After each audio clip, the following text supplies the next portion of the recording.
we are, September 8th, 2023, approaching the Orkney Islands of Scotland. Woohoo! Welcome back to Sailing Northern Breeze. In episode 18, we'll sail on from Stromness, visiting more of the Orkney Isles, and then on to Tiny Fair Isle, and finally make our way to Lerwick in the Shetlands. But before we start this journey, I'd like to thank all of you who commented on our last episode, letting us know where in the world you are. We've gotten responses from 4 continents, as far away as Korea and Santiago, Chile, and closer to home in Canada and the USA, from Ontario, Quebec, BC, and then Seattle and Wichita. And then, of course, our UK friends from Cambridge, the Lake District, Edinburgh, and even Robin Hood country, as well as Norway, France, Holland, Israel, and Italy. It's amazing. We're pleased to have been able to share our journeys close to home and far away. Thanks for watching. We're on our way to Norway. It's now the middle of September, and we're making our way north. We begin here in Stromness and visit a few of the Stone Age ruins while we wait for weather, before next heading through the islands and then leave the Isles of Orkney. This map shows the Old Man of Hoy's location that we passed a few days ago on our way from the mainland. Once landed in Stromness, we visited the Ring of Brodgar, Skara Brae, Rouse, Kirkwall, and Westray before sailing onward. We're still awed by the ruins, the 4,000-year-old stones of Stetnes, the Ring of Brodgar, and the buildings at Barnhouse. They are contemporaries of the First and Second Dynasties in Egypt. This display shows some of the preliminary excavations of the buildings at Barnhouse. This location near the stones of Stetnes and Brodgar wasn't only ceremonial, as residences have been found here. Amazing. The stones of Stetnes are shown here, a few hundred meters away, with sheep keeping the lawn well maintained. And across the isthmus, the Ring of Brodgar, on the other hand, it isn't maintained by sheep. It remains wild, standing silent across 4 millennia. It's very dramatic when quietly appreciated. During our walks about Stromness, we happened upon Logan's Well. We weren't aware of this. It has a more recent history, but still very significant. The Hudson's Bay Company ships topped up their stores and water here for over 200 years before crossing the Atlantic. 250 years ago, Captain Cook's ships loaded fresh water here before their fantastic journey around the world. And then in 1845, tragic Sir John Franklin and his ships stopped here as well before setting off to find the Northwest Passage, the shipping route to Asia across Canada's frozen north. This history is familiar to Canadians. The Erebus and the Terror were lost, frozen in the ice in the Victoria Strait and Nunavut. After a year in the ice, the remaining crew of the original 129 souls abandoned ships and headed out south overland, and they also perished. Oral history provided by the Inuit people helped many expeditions search for the ships in the 1800s and into the 1900s, and then they were finally located. They were found sunken by a Parks Canada expedition in 2014 and 2016. Cook, Franklin, and us, we've all stood at this spot over 250 years. Kirkwall also has a massive cathedral and a couple of palaces. There's much history here, but I'll not cover that today. After 3 days in Stromness, we sailed north again to the Isle of Rouse, past Skara Brae, and on to see more history. It was a short 26-mile sail through a bit of a tidal race, which we're now getting used to. The winds and tides take a lot of funny turns here. The first question is, what are those 2 flags? And the second question is, which way is the wind going? He can't seem to make up his mind, can it? Because those flags are telling you it's that. Kind of hard to sail when the wind's doing that. We're going around the big headland. And another one behind us.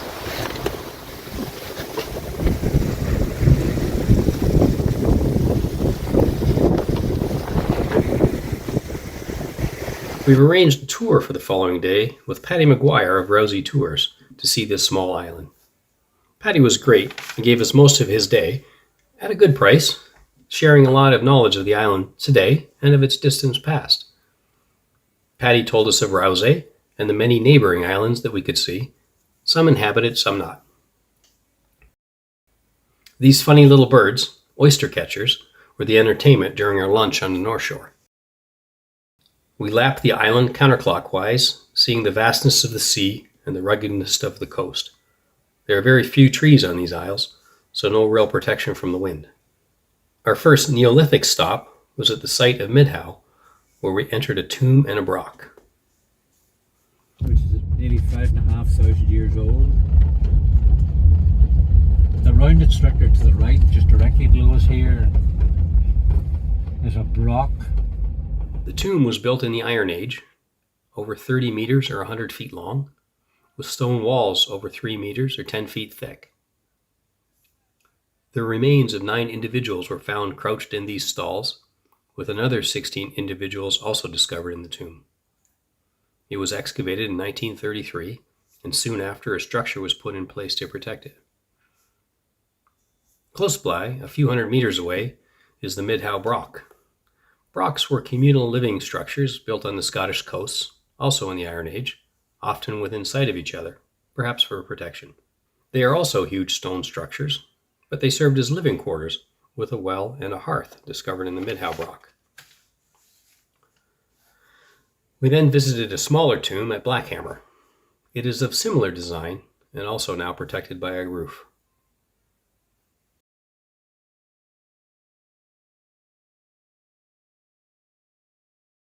The last stop on our Rosie tour was Taversow Took. This is much older, built sometime between 4,000 and 6,000 years ago. It is much smaller, but had similar benches where remains of several individuals were found during excavation in 1898. It has 2 chambers stacked on top of each other.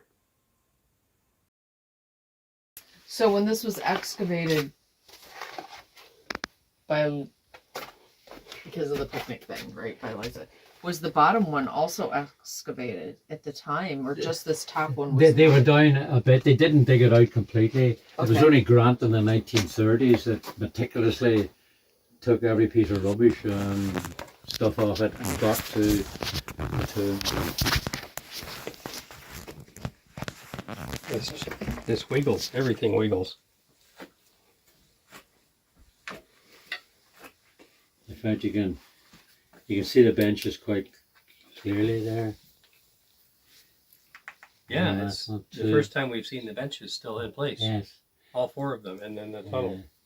In fact, particularly the 2 on each side, one each side, they're well and truly embedded into the sidewall. Yeah, nobody's taken those out. No, without destroying everything, yeah. During our tour, we watched the currents along our passage from the day before, running between Orkney mainland and Rousey. The main one is conflicting current, because the Atlantic from our right here meets the North Sea from the other side, and they meet down here, and a combination of the current, wind speed, wind direction, depth of wind. This is the choppiest it's been now for a few days. And nobody in their right mind takes a small boat into the stretches here. Yeah, it's like surf almost down here.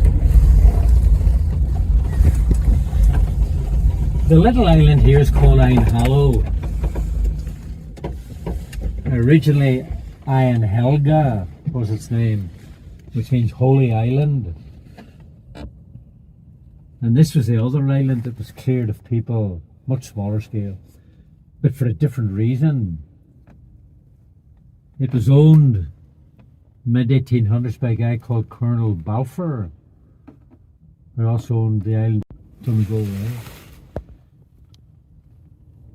He also tore the roofs off the cottages so they wouldn't go back again. And it was then that they really only discovered that one of the small cottages had been a small monastery, probably built in the 12th century. So it was rediscovered during the clearance in 1851. Nobody lives on the island anymore. And see the water either side, you can see some on the other side as well, to the right of The last two turbines there. The water's very choppy. So today is September 13th, and we are making our way, a bit unfortunately, back to Kirkwall. There's a gale getting ready to blow in, and we have decided to come on back to the mainland of the Isle of Orkney and take cover in Kirkwall. Gale winds are supposed to be as high as 50 or 60 knots, which can be as much as 72 miles an hour. Yeah.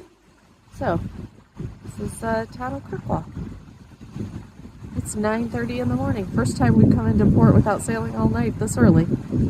After a great tour, we spent the night on a mooring ball and then headed to port for safety. Rousey to Kirkwall was only a 10-mile journey, but again, we had to manage the tidal rips between the islands. This slide shows a red arrow, which at this time of day would have been on our nose, so we made sure to make this passage when it was in our favor. The harbor quickly loses its depth as we approach the shore, but we were able to find a spot along this pier without much trouble of grounding. We had met the folks on the sailing ship Rockhopper at Stromness, and they arrived here a little after we did, also seeking shelter from the oncoming storm. This boat is from Colorado in the USA. I'm not sure how they sailed it from Colorado here, but they did. Registrations are tricky. Luckily, we were able to find a place to relax. Close to the harbor, we made the best of our time here. After a couple of days, most of the weather had passed, and we started our journey to Fair Isle. We needed help to get off the dock from Rockhopper and others. We had a 20-knot wind pinning us onto the dock, and our normal springing off two-handed didn't work. The wind had also pushed the floating dock sideways to the limits of its tight chain anchors, and one of these chains caught our keel as we tried to move forward. So therefore, we couldn't move forward, and we had no real room aft. So with the help of Rockhopper on the dock and a few locals, we were able to spring to a 45-degree angle and reverse off the dock into those 20-knot winds. I'm not sure that we could have done it without them. Thank you, guys. We again had tidal currents to manage, and this 45-minute delay put us a little at risk of missing our windows. Here, the red arrows representing currents are what we want, and we headed out to catch them. There are two narrow sections on our way to Westray. The first is between Vasa Point and the scary Vasa, and these things are scary. Through this 100-meter wide gap, the water is shallow, less than 5 meters. We don't have much room for error, and GPS has its limitations in accuracy, so we're nervous that we're actually where we need to be as we pass through here, with the tide rips and the turbulent waters. The second narrow section, recommended by the locals over the other passages, was a little wider at about 200 meters, but we had brisk winds and currents all day, so I had to be careful here as well. It was a long day, but we safely arrived at Pirrawall Harbor on Westray in good time before sunset. Okay, so today is September 15th, Friday. We're coming into the port of Westray Marina. Westray is a small island on the northwest outer groupings of the Orkney Islands.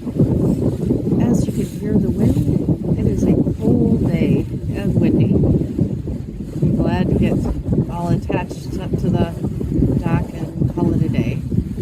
Looks like a nice town. Dock's right in front of us, the port or harbor. I guess it's about a mile walk into town. It's a tiny harbor with enough depth for our draft only in the middle, where we thankfully found an open berth. The following morning, we set off for tiny Fair Isle. It's a 46-mile planned route. However, as we rounded North Ronaldsay, the currents pushed us several miles to the east, causing our journey to be over 50 miles. We made good time again, with brisk winds, and arrived around dinner time after a couple of tacks. This is also a small harbor, with space for only a couple of boats. The island hosts a bird sanctuary, and bird-watching tourism bring most of the visitors to the island.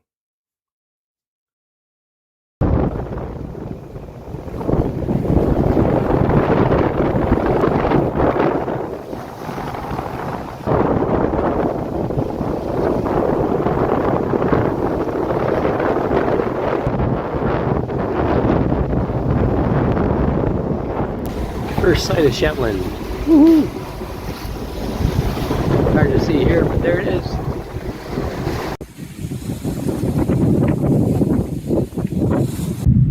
Welcome to Fair Isle. Today is September 16th, 2023. It was a heck of a journey to get here today. The cross currents were so strong, blew us off course probably about 7 miles, and because of the direction of the wind, it really wasn't out of the north as it was expected. We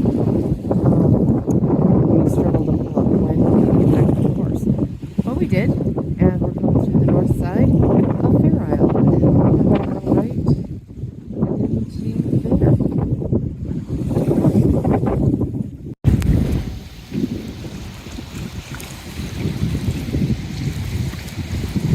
Fair Isle. S.B. Muggle was already here when we arrived, so we found a spot between them and the ferry. There wouldn't have been room for very many other boats. Fair Isle has a population of around 65 people, depending on the year. What you got to say for yourself? I bet you do. Giddy up!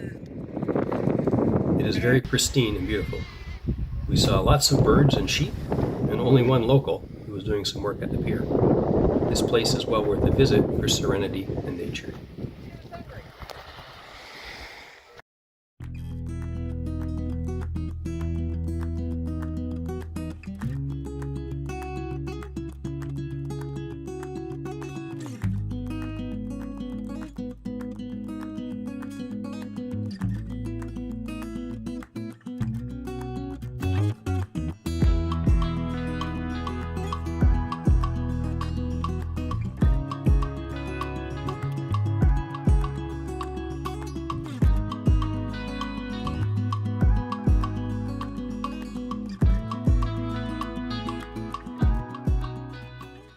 The pier is somewhat limited in depth, as you can see by the sign. It seems to be changing. But it was enough for us. The modern picture on this sign, however, caught our attention. While this is a very nice aspect of the island, no rats, I'm not sure what I should do with this information. Is it a backhanded way of telling me to keep all of the rats on my boat from coming ashore? Perhaps, but if I had rats, I'm not sure that I could keep them on my boat. Thankfully, I don't have to try, as we don't have any rats, or mice, or cockroaches, or other pests on our boat. That is one big advantage of sailing the Arctic seas. No cockroaches. Message received. Compliance assured. No rats were offloaded here. We enjoyed a beverage with our new neighbors from Muggle and had an early night. Our final leg of this UK passage began before sunrise once again to manage the tides between the Shetland Islands later this afternoon. We are out of the harbor by 5:13 a.m. for the 40-mile crossing. What a beautiful sunrise on the North Sea. Over that way is Norway. We had about 2 meters of swell, great winds, clear skies, which made for a beautiful sail. That early start was worth it. Here we are, 747 coming into the